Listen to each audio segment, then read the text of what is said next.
Olá, turma! Vamos agora estudar a competência 5 no nosso módulo 4. A competência 5 de linguagens e códigos e suas tecnologias. Uma competência super interessante.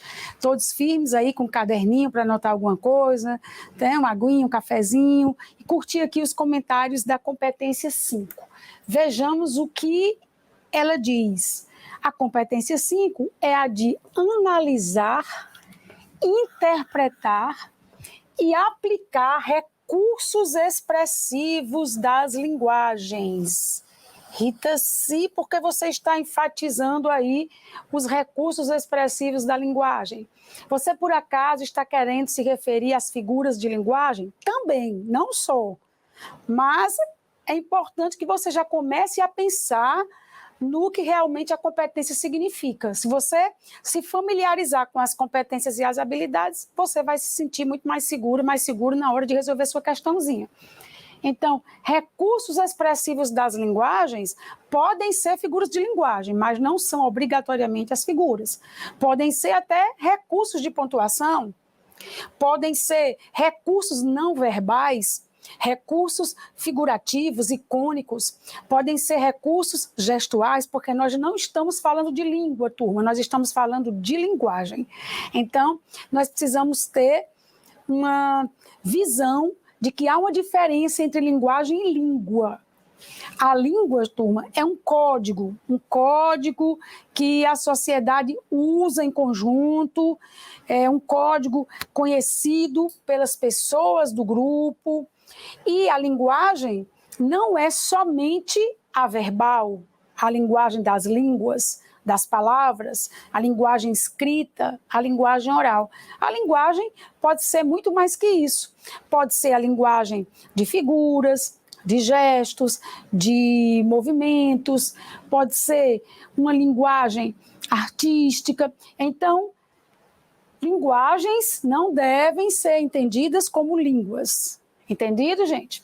Então, nós vamos analisar, interpretar e aplicar recursos expressivos das linguagens, não só recursos relacionados a palavras, a frases, a textos escritos ou falados. Entende? Relacionando textos com seus contextos.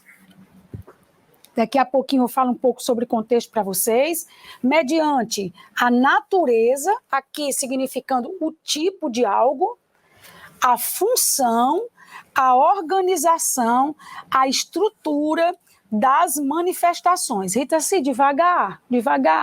Sim, vou voltar. Natureza no sentido de tipo. Função, vocês sabem o que é, nós já estudamos na competência anterior, no nosso módulo 3, a função da arte, e agora nós estamos vendo a função das manifestações. Qual é a função do texto? Qual é a função daquela frase que já era um texto? Qual é a função do texto de 20, 30 linhas? Qual é a função de um livro inteiro?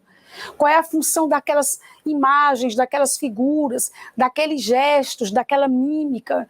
Qual é a função de cada cor do semáforo? Será que o semáforo traz uma linguagem? Sim, porque estabelece uma comunicação. Se você está dirigindo e você vê o sinal verde, você compreende que poderá prosseguir, deverá, inclusive. Se você está vendo o sinal amarelo, você já sabe que está no momento de parar. É prudente que você pare, que você vá reduzindo e nem prossiga. E se você, por acaso, vir o sinal vermelho, aí você sabe que tem que parar mesmo. Então, há uma linguagem no sinal de trânsito. Há uma linguagem nas figuras, nos cartazes que você vê por aí. Então, as linguagens são diversas. Portanto, o tipo das manifestações. Será que nós temos uma linguagem visual? Será que nós temos uma linguagem imagética? Será que nós temos uma linguagem gestual? Uma linguagem de movimentos? Ou nós temos uma linguagem verbal, com palavras? Não se preocupem que nós vamos voltar a falar disso, mas eu quero que vocês se familiarizem com a competência. Essa competência exige que o estudante analise, interprete e aplique recursos expressivos das linguagens, que não são apenas palavras, podem ser até cores, podem ser gestos, podem ser desenhos, relacionando textos que não são obrigatoriamente escritos em uma língua, nem falados em uma língua. Podem ser desenhos, por exemplo, textos com seus contextos. E aí, Rita Silva, o que é que tem a ver essa história de contexto? O contexto é algo amplo em que o texto está inserido. Uma mesma frase pode ter significados bem diferentes quando aplicada em contextos diferentes. Então, o contexto é muito importante para a comunicação. Não é verdade? Por quê? Porque um contexto pode alterar o significado de um texto. Você usar, por exemplo, uma frase em uma situação e ela trazer uma orientação bem diferente da orientação que trouxe em outro contexto. Depois nós teremos a oportunidade de falar mais sobre esse assunto. Mediante o tipo, a função, a organização, como se organiza o meu texto? A estrutura das manifestações. Entendam manifestações aqui como manifestações textuais. Seja o texto de que tipo for. De língua ou não, de desenho, de movimentos, de uma dança, de uma pintura, de uma escultura. Manifestações textuais de uma forma bem ampla. De acordo com as condições de produção e recepção. O que é isso, Rita C? Recepção, gente, se refere a quem está lendo o texto, vendo as figuras, vendo o texto, assistindo a uma peça ou assistindo a uma dança. Quem está recebendo a mensagem, seja ouvindo, seja vendo. Entendem? Então, seja até tocando, né? Porque, por exemplo, uma pessoa cega, ela vai receber mensagem muitas vezes ouvindo. Mas, em outras vezes, ela recebe a mensagem de alguma comunicação também tocando. Então, produção e recepção. Produtor do texto ou produtora e aqui receptor, receptora do texto. E relaciona-se a 3 habilidades. Então, você explica melhor essa história de acordo com as condições de produção e recepção? Vou explicar. Imaginemos que eu saia apressada de um prédio e que eu saia com as mãos na cabeça e eu diga, é fogo. O que a recepção de uma pessoa que está em pé na calçada vai deduzir? Se eu saio apressada, com as 2 mãos na cabeça, com sinais de pavor e grito é fogo, a pessoa provavelmente vai entender que está havendo um incêndio. Se eu saio mais tranquila e digo assim, é fogo, as pessoas não vão acreditar que é incêndio pelo tom da minha fala, pela rapidez menor dos meus passos, pela lentidão talvez até dos meus passos. A pessoa vai deduzir que aconteceu algo que não me agradou e eu usei a expressão é fogo. Quer dizer, que chato, que difícil.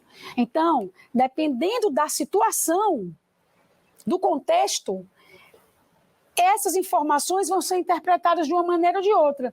Portanto, é preciso considerar as condições de produção e recepção do texto. E essa competência 5 relaciona-se a 3 habilidades a seguir estudadas.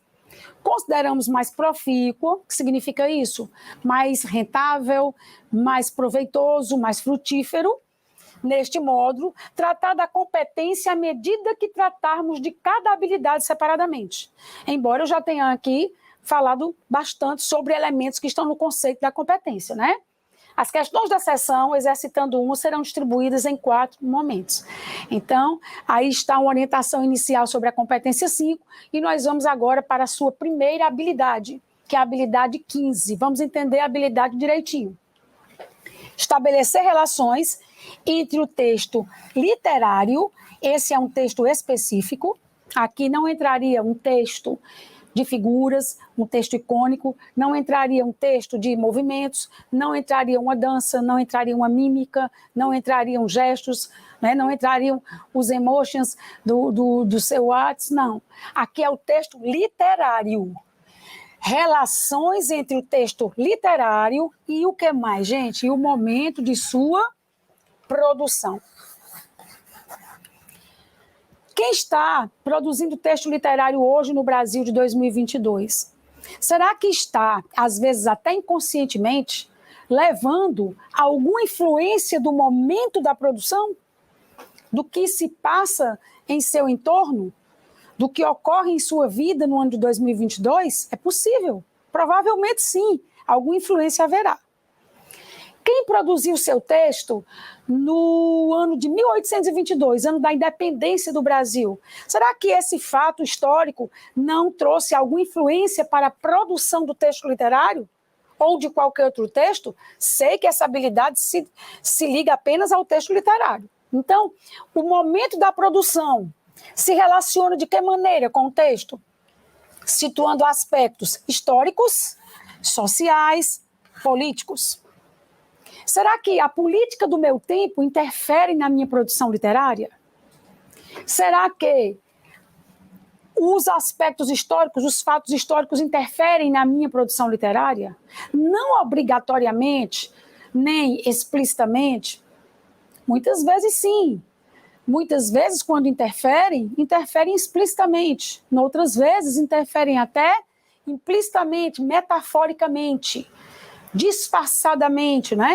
Então, será que a situação da sociedade, a situação social, a situação histórica, a situação política tem alguma influência sobre a produção de um texto literário? O que vocês acham? Sim, Rita, sim. Veja bem Castro Alves, mulher. Castro Alves, que era um abolicionista, que era uma pessoa defensora da República, nos textos que ele produzia, nos textos sociais, poemas, ele dizia claramente que era um absurdo o Brasil escravizar. Era um atraso, além de uma maldade. Então, era uma vergonha nacional. Então, evidentemente, o momento o inquietava. E essa inquietação era reproduzida exatamente em muitos textos que ele escrevia, muitos poemas, como Vozes da África, Navio Negreiro. Muito bem. Entendendo a habilidade 15 melhor. A literatura costuma apresentar marcas do contexto histórico, político e social em que é produzida. Isso nós já discutimos. Vamos comentar sobre esse fato usando como recorte a brasileira, porque a nossa competência, a nossa habilidade 15, aliás, não diz o texto literário brasileiro. Mas nós vamos usar como recorte, fica mais fácil para que vocês entendam. A seguir, você deverá atentar para relações entre o texto literário e o momento de sua produção no Brasil, especificamente. Vamos ver aqui uma questão com a habilidade 15. Vamos lá, C5H15. Competência 5, habilidade 15. Bem, eu tenho aqui um texto, prestem bem atenção. Eu vou, primeiramente, observar o que está depois do texto. Vamos agora, neste módulo, ter essa experiência. Nós vamos ver o que é pedido de nós, para que nós não leiamos esse texto ingenuamente, sem nem saber o que nos será exigido. Então, eu vou passar e depois eu volto para esse slide. Observem, o desenvolvimento das grandes cidades e a consequente concentração populacional nos centros urbanos vão entendendo.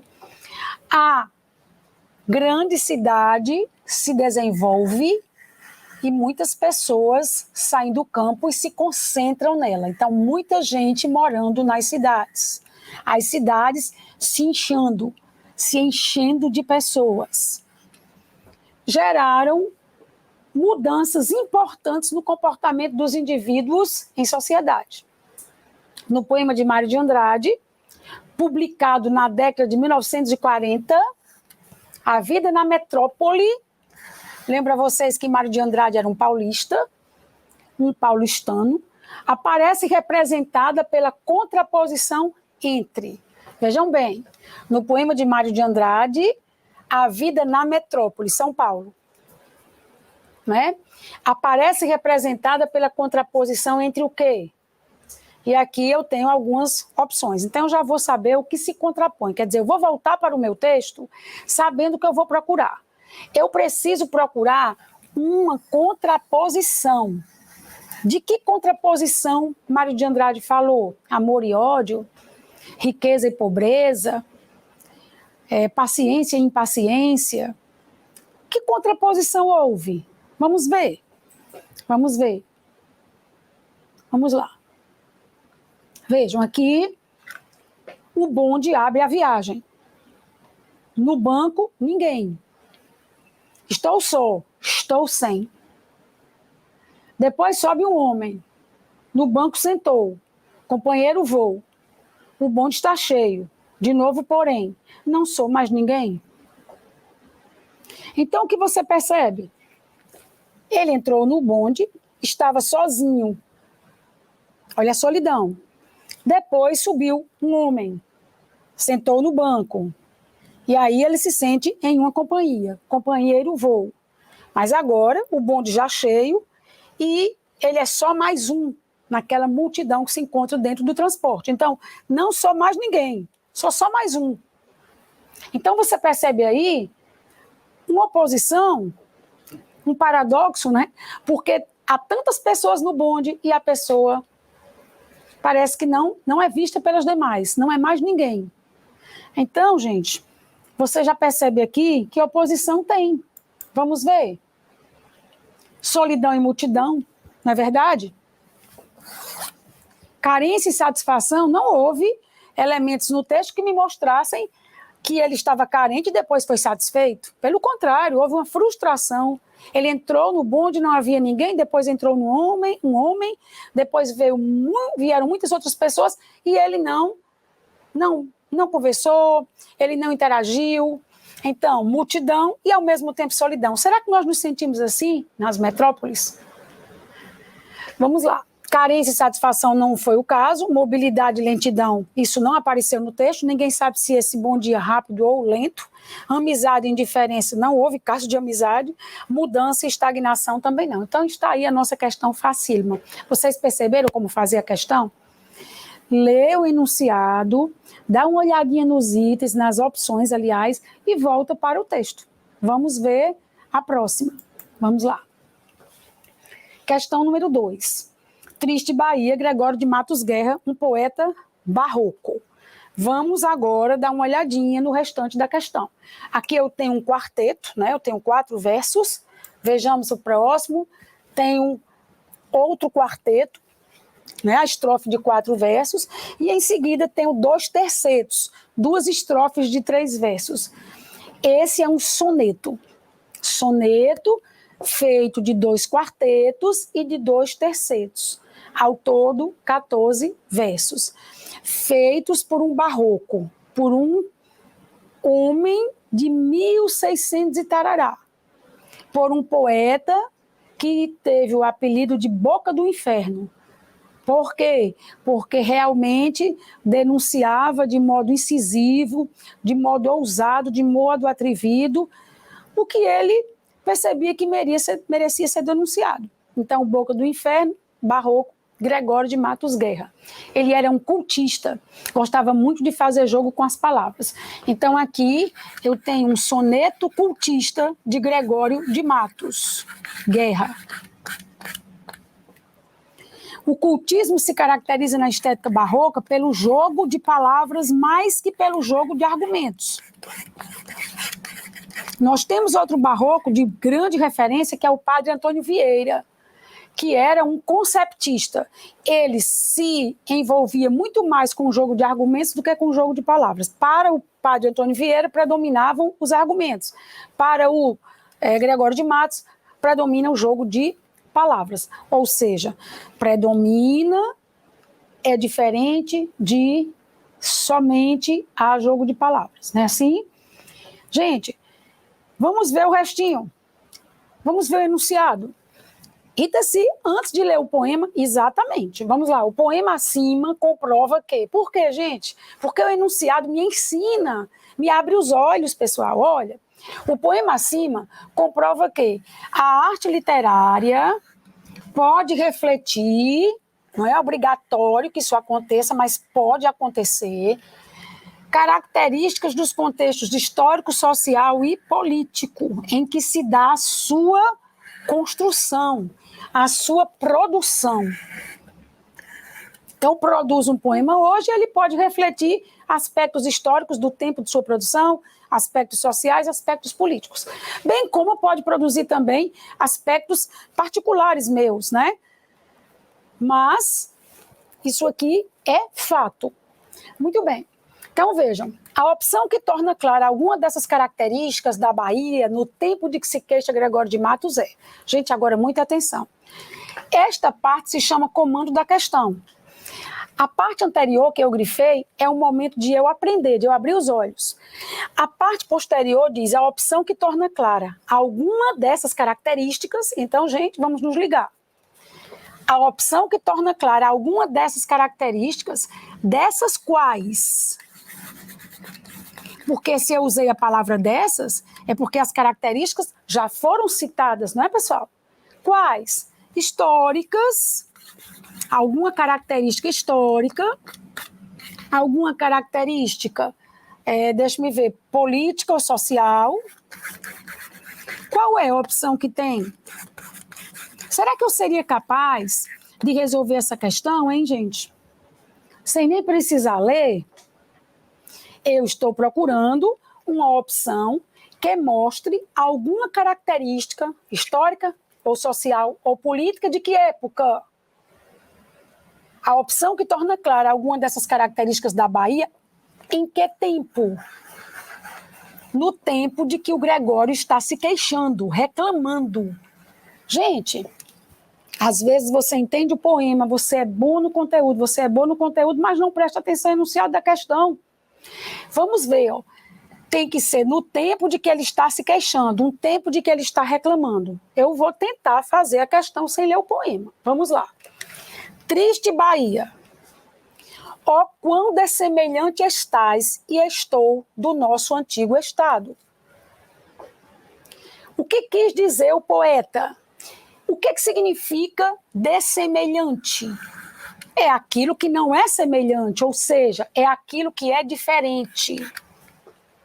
Triste Bahia, como tu estás diferente, e eu também estou diferente daqueles outros tempos do nosso antigo estado. Em que sentido? Tanto a Bahia, meu estado, o estado em que eu vivo, como eu próprio, Gregório de Matos, estamos muito diferentes do que nós éramos, daquele tempo do nosso antigo jeito de viver, do nosso antigo estado. Tá? Estado aqui significa uma outra etapa que nós vivenciamos. E ele disse que a Bahia está triste. Agora eu vou para o enunciado. A Bahia hoje está triste, está muito diferente de como era. Então eu já deduzo que noutra época era legal. Era uma Bahia de alegria, era uma Bahia de felicidade. E agora está triste, o oposto. Eu também, eu era alegre e agora não sou mais, também estou triste, provavelmente. Tudo bem, gente, mas será que esse item, essa opção, aliás, mostrou alguma característica histórica? Ou social ou política? Deste tempo em que ele escreveu o poema? Não. Isso aqui é vago. Eu não sei por que a Bahia está triste. Eu não sei se houve uma catástrofe. Eu não sei o que houve com a Bahia. Se houve uma guerra na Bahia. Eu só sei que a Bahia já foi feliz e agora está triste. E que o poeta já foi feliz e agora está triste. Mas eu não percebi nenhuma situação histórica, social, nem política por enquanto. Então, é por isso que eu explico. Por favor, preste atenção ao enunciado. Vamos à opção B. Pobre eu te vejo, e tu a mim empenhado, endividado, empenhando meus bens. Então, a Bahia ficou pobre e o poeta também. Tá aí, Rita, se eu gostei. Mas onde está uma característica histórica aqui, nem social, nem política? Se eu assinalar a opção B, eu vou assinalar a C também. Ele diz, rica te vi eu já, tu a mim abundante. Então, nós já fomos ricos, a Bahia rica e o abundante, que vai ser a mesma coisa, e hoje estamos ambos pobres, né? Vamos para a opção D. A ti trocou-te a máquina mercante. E a opção é: a mim foi me trocando e tem trocado tanto negócio e tanto negociante.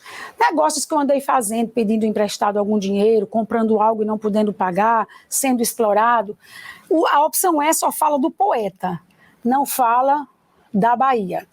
A opção D, que é a nossa resposta, fala de uma certa máquina mercante, que é Portugal. Portugal, no mercantilismo, levando as riquezas da Bahia. A Bahia era rica, Portugal trocou a situação da Bahia. Trocou-te a máquina mercante. A máquina mercante mudou tua situação. Então, se vocês observarem bem, uma característica da Bahia de hoje, empobrecida pela máquina mercante, tendo seu destino alterado pela máquina mercante. E essa é uma situação que tem seu teor político, porque Portugal dominava o Brasil, e também seu teor histórico. Então, essa é a nossa resposta. Vamos encerrar aqui essa nossa questão. Antes, vou voltar para que vocês vejam rapidamente que poema interessante. Mas a resposta está dada. Vejam. Triste Bahia, ó, quão dessemelhante estás e estou do nosso antigo estado. Pobre te vejo a ti, tu a mim empenhado. Rica te vi eu já, tu a mim abundante. Ou seja, aqui é um jogo de palavras, um jogo de antíteses, não é? É o pobre e o rico, o abundante e o empenhado. Então, assim, nós temos realmente um grande jogo. Aqui nós temos muitas antíteses. E um jogo de palavras bastante rico, confirmando o que eu disse há pouco, que ele é um autor cultista. Muito bem, vamos em frente. A ti trocou-te a máquina mercante, que em tua larga barra tem entrado. A barra aqui é a água, né? O espaço por onde chegavam os navios que vinham de Portugal e levavam nossas riquezas. Em tua larga barra tem entrado. Vinham pelo mar, claro. A mim foi me trocando e tem trocado tanto negócio e tanto negociante. Portugal cobrava caríssimos os impostos dos negociantes brasileiros. Deste em dar tanto açúcar excelente, foi roubado tanto açúcar da Bahia, a Bahia produziu tanto açúcar de qualidade pelas drogas inúteis que abelhudas simples aceitas do sagaz Brichote. Ou seja, a Bahia entregou o açúcar excelente, recebendo em troca coisas inúteis de Portugal. Oh, se quisera Deus que de repente um dia amanheceres tão sisuda que fora de algodão o teu capote. Então, aqui ele deseja que a Bahia amanheça segura, sisuda, determinada a fazer algo que se liberte da opressão portuguesa. Então, minha gente, é isso. Vamos encerrar aqui o nosso vídeo para, no outro vídeo mais curto mesmo, mais importante também, fazermos as duas outras questões. Até já já, galera!